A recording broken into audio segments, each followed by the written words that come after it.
So not a good afternoon. Where did you come in from? From Boston. Great. Yeah. Yesterday, I hope. Yes, actually I was elsewhere in Europe prior to that doing some philanthropic medical work, so then. And how stressed out do you feel with all the travel and the lack of sleep? Very, very. But it's easing. It's coming down. Okay. Ask Esther, because she came directly from Hawaii. Not directly, but it was the last place I was. She must be stressed out totally. Thank you for being here. Sorry for interrupting you. It's a lot easier to talk than to listen, it turns out. So, which is why we're doing these interactive things.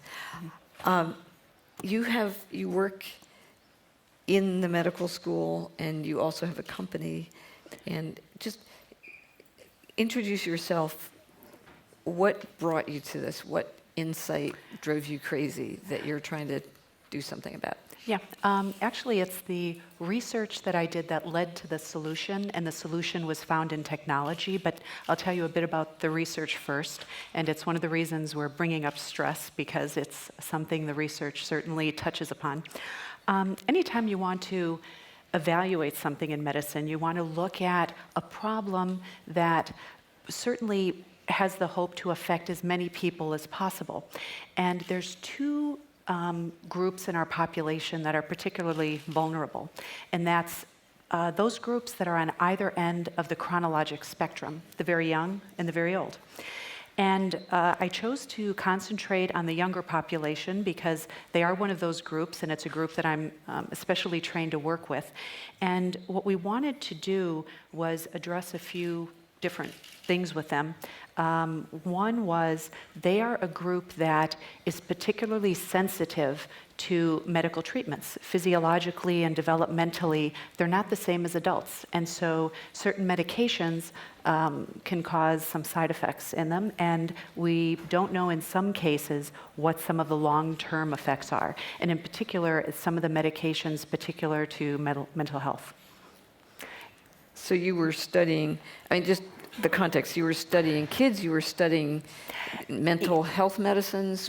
Yes, what we did is we wanted to look at some holistic treatments so that we wouldn't have the risk of side effects that would in particular focus on helping them with stress. Okay. And some of my training is not just in regular Western medicine, but also in things like medical acupuncture, Indian Ayurveda, Chinese herbs. So we wanted to look at these on the same par that we look at other medications through the lens of modern medicine and how do they work. And so you were dealing with kids who were under stress. Yes, and because stress is one of the most common complaints in primary care clinics, pediatricians' offices, mental health clinics, and stress has an incredible negative effect on the body. But it's also important to give a bit of explanation from good stress and bad stress. Well, isn't it more stress is good if you can deal with it?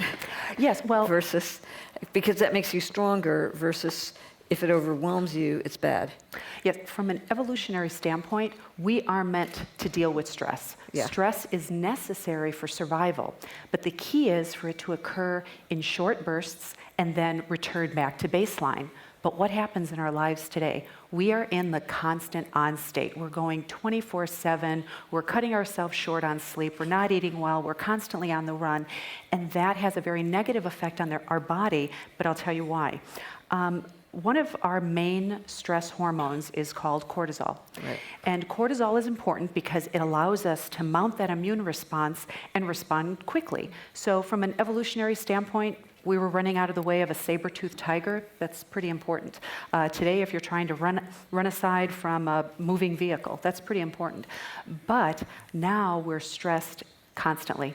And what happens when we are stressed constantly is that chronic elevated cortisol, that chronic stress level, we now know opens the door and can pave the way to many chronic illnesses that affect us today. And honestly, cancer as well. It is. The session before was wonderful, but the reality is susceptibility to cancer often is not luck.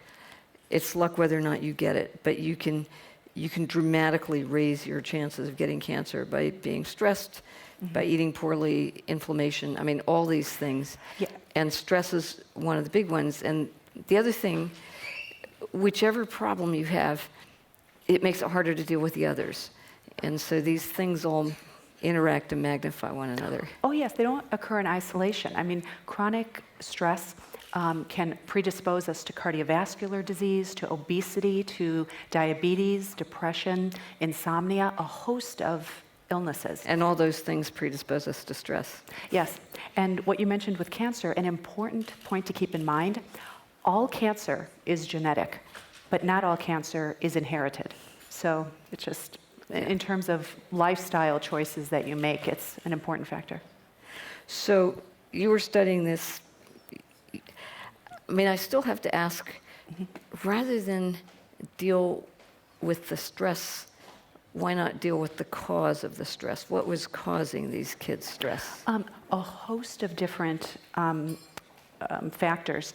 It could be, well, first they had to meet medical criteria for a stress disorder or an anxiety disorder, and it could come from many different sources. Because something that's important to highlight is stress is stress. If you're experiencing stress from issues that are happening at home, or issues that are happening at work, or issues that are happening at school, we're still mounting that same response that I mentioned, but it's going on in this chronic, unchecked fashion. Okay. So fundamentally, you were doing research. You weren't really dealing with the kids' stress in a sense. No, what we wanted to do is, one, see if some of these holistic treatments could help, because we wanted to offer them treatments that we would do there in the clinic, but also we would teach them some of these tools they could do on their own, and make them mindful of the stressful situations that they are in. Okay.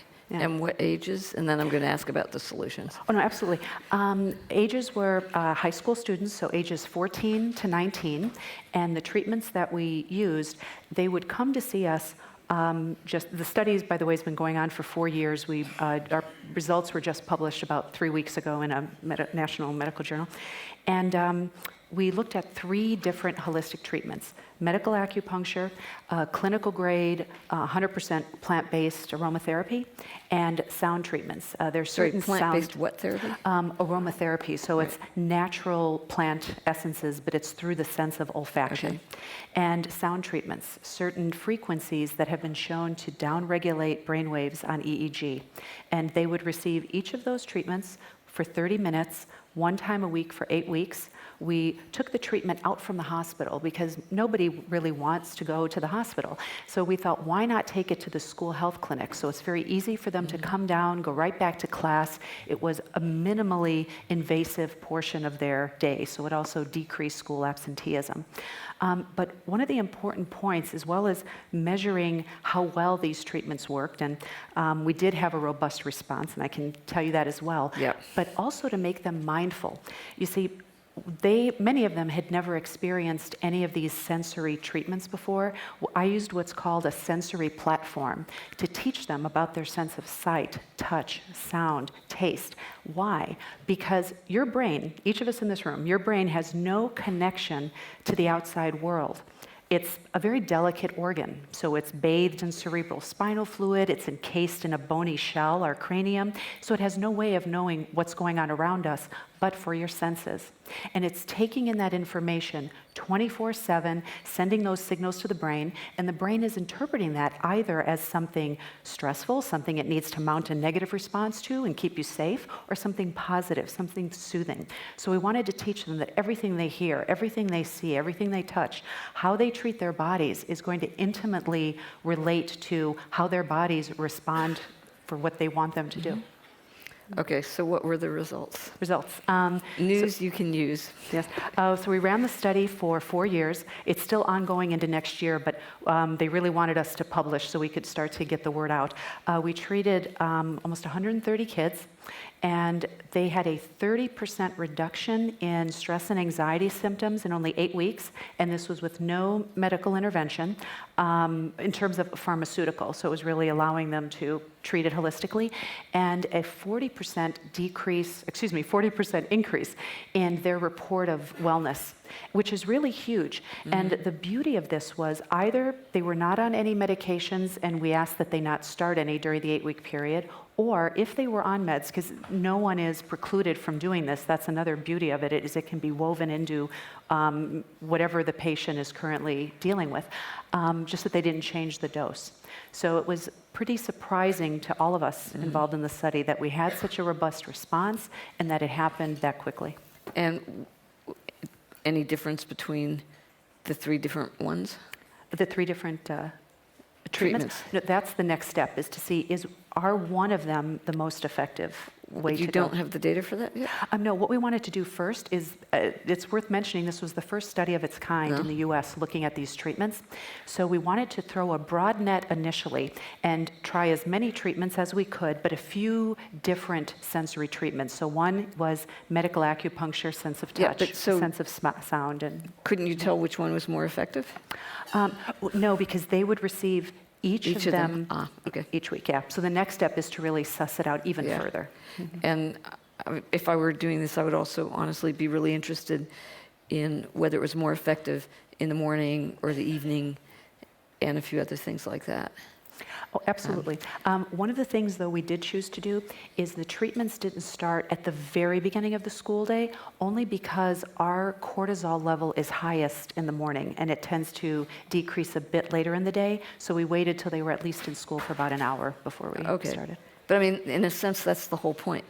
Maybe that assumption is wrong. Maybe you want to deal with it at the moment when the cortisol is the highest.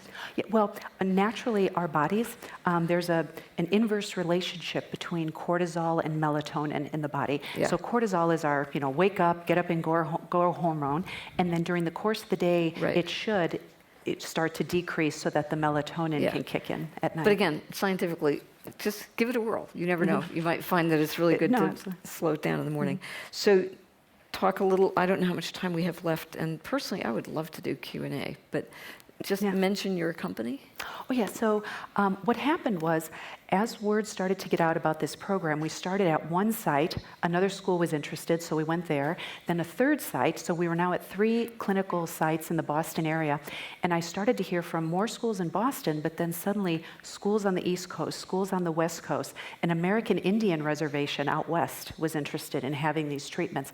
And I realized that not only the interest, but the need was so great that there had to be a way to put scale to this. And that's when the technology came in. So you now have a company, and yes. So what we did in terms of our business plan, and to take these holistic treatments and we put them in an app, and it's a program, but it also tracks, your progress. But we wanted to address 3 things. First and foremost, I should make it very clear, I am a physician who has my feet firmly planted in the soil of Western medicine. Medicine saves lives. If any of you in this room suddenly have a heart attack, I'm not going to tell you to chew on a chamomile leaf. Believe me, you'll have the most cutting-edge medical treatments. But when we have conditions that are mild to moderate, we really need to learn to decrease our overuse of medications because we're harming ourselves. Many of you may have heard of the gut microbiome. I think someone mentioned it this morning. And by over-medicating ourselves, we're not only affecting the way our physiologic systems work, but we're also rendering some of these medications less effective so that when we need them most, they can't do their job properly. So we need to find other alternatives early on so that when we do really need the more heavy guns, if you will, in medicine, they're there for us. So that was one thing, is to decrease our overuse and use these holistic tools. And another was, everyone is interested in healthier options that for common day-to-day conditions. You don't want to run to the doctor every Not day. everyone is. A lot of people would just rather get a pill. What do you do personally? Personally, so for common day-to-day things like, let's say it's stress, let's say it's a sleep issue, let's say you want to improve your focus. No, you, not me someone personally? else. Okay. For me personally, a huge source of lifestyle sources, but it's things that have to happen every day, and that's something worth commenting on. Someone can't say, oh, I ate broccoli 2 weeks ago, or I went for a run last month. That's not good enough. These things have to become habit, and habit is an incredibly powerful tool in terms of the brain and cognition, which is my area of specialty, and it's actually where technology can help us a lot, because when things are readily available, I asked you what you do. we use them. Sorry. So what I do? I do everything from Today, what did you do today? everything from yoga to relaxation breathing to just making healthy choices in terms of what I eat and not choosing lots of sugar and things of that sort. So Just what did you do basic. today? Today, not choosing a sugary dessert, exercising, This stretching. morning? What did you do? Stretching, running. Yeah, absolutely. And how do you feel? Oh, great. I mean, it makes the difference. Any audience questions?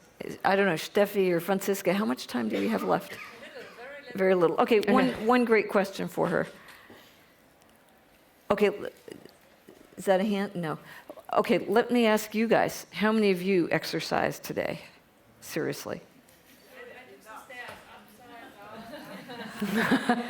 How many of you ate some of the pastries? Okay.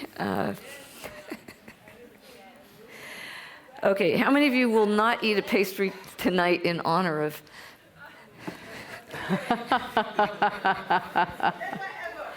Okay, here's Steffi. Thank you very much. Great. Okay, thanks a lot. Thanks so much.